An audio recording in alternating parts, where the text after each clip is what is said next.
Hello viewers, আসসালামু আলাইকুম। কি অবস্থা সবার? আশা করি সবাই ভালো আছেন।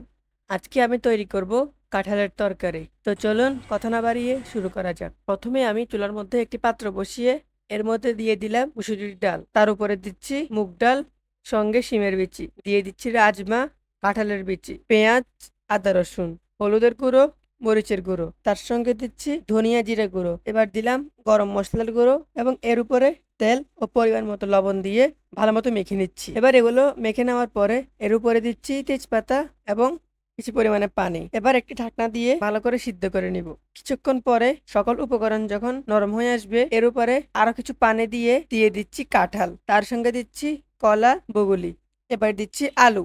এবার এগুলোকে কিছুক্ষণ সিদ্ধ করার পরে আরো অ্যাড করব বরবটি, শাক, কাঁচামরিচ।